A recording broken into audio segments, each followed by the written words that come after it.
नमस्कार दोस्तों, मैं रोहित कुंबर सफल क्लासेज में आपका स्वागत करता हूँ। ठीक है, आज अपना जो टॉपिक है 11th क्लास का, फर्स्ट चैप्टर अपना कंप्लीट था, थर्ड चैप्टर के भी अपने बात की है। ठीक है, अब अपने बात करते हैं 11th का सेकंड चैप्टर। सेकंड चैप्टर का नाम है संबंध व फलन। इसको इंग्लिश में बोलते हैं relation and function. Relation and functions. अब देखो यही टॉपिक अपने आगे भी काम आएगा, 12th क्लास में भी ऐसा फर्स्ट चैप्टर बन के आएगा। ये सारा का सारा सेम इसी के आगे वाला पार्ट होगा। वहाँ अपने को रिलेशन पहले पढ़ना है, फिर फलन पढ़ना है, पर इनसे भी पहले अपने को नया टॉपिक पढ़ना है। इसके अंदर ही समुच्चयों का गुणन, समुच्चयों का गुणन, जिसको कार्तीय गुणन भी बोल सकते हैं। समुच्चयों का कार्तीय गुणन भी बोलते हैं इसको। अब समुच्चयों का गुणन का मतलब क्या है? दो समुच्चय अपने को दे रखे होंगे, उनका अपने को गुणा करना सीखना है। ठीक है, समुच्चयों का गुणा, जैसे कि ए सेट हमें दे दिया 1 और 2, बी सेट हमें दे दिया 1 या चलो 3 4 5 ले लेते हैं। इस तरीके से कोई दो सेट दे दिए, हमें निकालना है इन दोनों का गुणा, तो उसको इस तरीके से लिखा जाता है। ठीक है, अब गुणा करते कैसे हैं वो भी बताता हूं। गुणा का एक रूल है, गुणा का जो भी आंसर आएगा ना वो क्रमित युग्म के रूप में आएगा। किस रूप में? क्रमित युग्म। युग्म का मतलब होता है जोड़ा, मतलब जोड़ा, जोड़े के रूप में। ठीक है, अब क्रमित का मतलब क्रम से, क्रम से का मतलब है ए का बी से गुणा कर रहे हैं ना, तो पहला अवयव तो किसका? ए का, जैसे 1, और दूसरा अवयव किसका? डी का। जैसे मैंने 1 का किससे किया? 1 का 3 से, 1 का 4 से, 1 का 5 से, 2 का 3 से, 2 का 4 से, 2 का 5 से। समझ आ रही है बात? तो इस तरीके से अपने इनको बोलते हैं क्रमित युग्म। अब बात वही आ गई, अंतराल में भी आया था, 10वीं क्लास में निर्देशांक भी ऐसे लिखते थे, ये ओपन इंटरवल भी है एक टाइप का। और अब क्वेश्चन के अकॉर्डिंग क्या बन रहा है? क्रमित युग्म बन रहा है। तो ये चीज ध्यान देनी है, ब्रैकेट जगह जगह पर बदलता रहता है और अपनी अलग अलग भूमिका निभाता है। अब चैप्टर अपने क्रमिक युग्म वाला कर रहे हैं, इनका सेट का गुणनफल कर रहे हैं, सेट्स का मल्टीप्लाई कर रहे हैं, कार्टिजन मल्टीपल बोलते हैं इसको। कार्तीय का मतलब कार्टिजन और गुणन का मतलब मल्टीप्लाई, और सेट का कार्टिजन मल्टीप्लाई बोलते हैं इसको। और क्रमिक युग्म को बोलते हैं ordered pair. Ordered pair, pair का मतलब जोड़ा, युग्म। ठीक है, ऑर्डर्ड मतलब ऑर्डर में, एक ही ऑर्डर में काम चल रहा है। एक ही ऑर्डर का मतलब एक ही क्रम में काम चल रहा है। ठीक है, अब लिखा कैसे जाता है? किसी भी अवयवों को लिखा जाएगा, किसी भी दो सेट को लिखा जाता है, तो पहला अवयव ए का होगा, दूसरा अवयव बी का होगा। तो यहाँ लिख भी देते हैं x बिलोंग्स टू ए और y बिलोंग्स टू हमेशा b होगा। कंडीशन ऐसी होगी और आंसर किस फॉर्म में बनेंगे? ऐसे क्रमित युग्मों के रूप में बनेंगे। तो क्रमित युग्म बोलते हैं अब इस टाइम पे। यहाँ पे चैप्टर के अकॉर्डिंग चेंज होता जाता है। ठीक है, यदि यही सेट के अंदर होता तो ये अंतराल का रूप ले रहा होता उस टाइम पे। यदि कोऑर्डिनेट वाला चैप्टर चल रहा होता तो वो कोऑर्डिनेट का, निर्देशांक का रूप ले रहा होता है। ठीक है, तो अलग अलग जगह पे अलग अलग भूमिका निभाते हैं ये। अब बात आती है इसको मल्टीप्लाई करना है, तो पहले का 3 से ये बन सकता है। मल्टीप्लाई करना मत बैठ जाना, मैंने क्या कहा है? गुणा नहीं करना। आंसर किस में बनेंगे? क्रमित युग्मों के रूप में बनेंगे, ऑर्डर्ड पेयर के फॉर्म में बनेंगे। 1 का 4 से, 1 का 5 से, ठीक है, 2 का 3 से, 2 का 4 से, 2 का 5 से। तो ये जो सारे आए हैं एक सेट जो बना है, ये कौन सा सेट बना है? इन दोनों का गुणन वाला सेट बना है। समझ आ गई बात? दो समुच्चयों का गुणन इस तरीके से किया जाता है। अब दो समुच्चयों का गुणन में कितने अवयव आएंगे और ये अवयव किस फॉर्म में होते हैं? क्रमित युग्मों की फॉर्म में होते हैं, क्रमित युग्मों के रूप में होते हैं। ठीक है, तो किसी भी दो समुच्चयों के गुणनफल में जो भी अवयव बनेंगे, जो भी समुच्चय के अंदर अवयव बनेंगे, वो किस रूप में होते हैं? क्रमित युग्म या ऑर्डर्ड पेयर की फॉर्म में होते हैं। ठीक है, अब इसके अंदर एलिमेंट आएंगे कितने, अवयव कितने बनेंगे? जैसे इसमें कितने बने टोटल?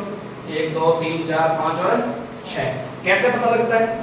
तो नंबर ऑफ ए, मतलब ए समुच्चय में कितने एलिमेंट है, उनके नंबर को ऐसे लिखा जाता है। Number of element, number of element in set ए, ऐसे बोलते हैं इसको। तो ए समुच्चय के अंदर कितने एलिमेंट हैं उसको इस तरीके से लिखेंगे। समझ आ गई? कितने एलिमेंट है? 2। इसमें एलिमेंट कितने हैं बी में? 3।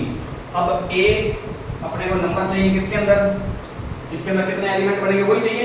हमेशा ध्यान रखना इन दोनों के मल्टीप्लाई के बराबर ही होता है। तो ये फॉर्मूला नोट करना चाहो तो कर भी सकोगे।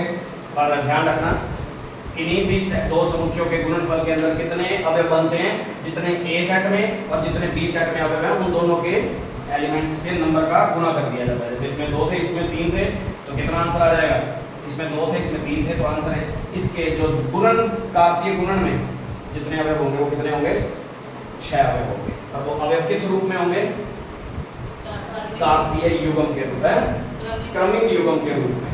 ठीक है, ये बात ध्यान रखिए। तो प्रॉब्लम ये तो 2 सेट का मल्टीप्लाई था। मान लो 3 सेट का मल्टीप्लाई करना होता तो यहाँ सी और दे देता 1 2 3 इस तरीके से होता। तो इसको ऐसे लिखा जाता a Guna b Guna c। ठीक है, अब देखो पहला अवयव a का, दूसरा अवयव b का, तीसरा अवयव c का, वो इस क्रम पे डिपेंड करेंगे। अब मैंने पहले c लिख दिया ना तो पहला अवयव किसका बनेगा? c का बनेगा। दूसरा मैंने a लिख दिया तो दूसरा अवयव किसका लेंगे? a का ही लेंगे। ये डिपेंड करता है कंडीशन पे। समझ आ रही है बात? तो जैसे कि मैं एक बार के लिए इसका मल्टीप्लाई करता हूं कि 1 का किससे पहले? 3 से, और फिर इसका पहला अवयव, फिर इन दोनों का पहले ऐसे लिख लेते हैं 1 3 और इसका दूसरा अवयव ले लेते हैं एक बार के लिए, फिर 1 3 इसका तीसरा अवयव, मतलब इसके तीनों इन दोनों के साथ हो गए। अब इन दोनों को बदल लेते हैं, पहले का अब दूसरे का दूसरा स्टार्ट कर दिया आपने, पहले का पहला ही पढ़ाया तो 1 4 1 1 4 2 1 4 3 इस तरीके से एलिमेंट बनेंगे। इसको बोलते हैं 3 3 वालों को बोलते हैं क्रमित ट्रिक। ठीक है, इसको बोलते हैं ऑर्डर्ड पेयर, बोलते हैं ऑर्डर्ड ट्रिपल। ट्रिपल बोल दिया जाता है उसको। ट्रिपल आ गया ना, 3 3 आ रहे हैं, ऐसे ही आगे भी बना सकते हैं। 1 4 के तीनों बन गए, अब 1 5 के तीनों बन जाएंगे, फिर 2 3 के तीनों, 2 4 के तीनों, 2 5 के तीनों। ठीक है, फिर 2 के सारों के साथ हो गए। बस यही आंसर है। तो प्रॉब्लम तो नहीं, इतने बन जाएंगे। अब देख लो आंसर में पता भी लग जाएगा। इसमें कितने थे? 2, इसमें कितने थे? 3 एलिमेंट, और इसमें कितने थे? 3 एलिमेंट। तो तीनों का गुणा कर देंगे तो कितना आएगा? 9 2 18। तो 18 एलिमेंट बनेंगे। और किस रूप में बनेंगे? क्रमित ट्रिक के रूप में बनेंगे, जब 3 सेट का मल्टीप्लाई चाहिए हो। बात समझ आ रही है? कोई प्रॉब्लम तो नहीं? तो गुणन कर सकते हैं अपने समुच्चयों का। कौन सा गुणन सीख लिया? कार्तीय गुणन सीख लिया। उसके अंदर अवयव किस रूप के होते हैं? क्रमित युग्म या ऑर्डर्ड पेयर की फॉर्म में होते हैं। ये बात समझ आई? अब दो क्रमित युग्म इक्वल कब होंगे? दो क्रमित युग्म, मैं कहता हूं एक क्रमित युग्म ये है xy, दूसरा क्रमित युग्म 2 3 है। ये दोनों क्रमित युग्म इक्वल हैं। तो कब इक्वल होते हैं? जब इसका पहला एलिमेंट इस पहले एलिमेंट के इक्वल हो, क्रम से इक्वल होने चाहिए, और दूसरा एलिमेंट दूसरे एलिमेंट के इक्वल हो। यदि तो तुम्हें इक्वल दे रखा है ना, बीच में बराबर का साइन दे रखा है, तो इसका मतलब ये क्या है? ऑर्डर्ड पेयर दोनों इक्वल हैं। अब इक्वल है तो इसका मतलब क्या है? पहले एलिमेंट की वैल्यू कितनी और दूसरे एलिमेंट की वैल्यू कितनी? y की वैल्यू कितनी? 3। ये कब यूज होते हैं ज्यादातर? दो क्रमित युग्म कब इक्वल होते हैं? जब उसका पहला एलिमेंट पहले एलिमेंट के इक्वल होता है, दूसरा एलिमेंट दूसरे एलिमेंट के इक्वल होता है। ये ज्यादातर यूज कहां होता है? जब ऐसे क्वेश्चन दे दिए जाए x और y का वैल्यू निकालो। तो अपना 1.2 का जो फर्स्ट क्वेश्चन है ना, ओ सॉरी 2.1 का जो फर्स्ट क्वेश्चन है ना, वो इसी पे डिपेंड है, ये इक्वल वाले पे।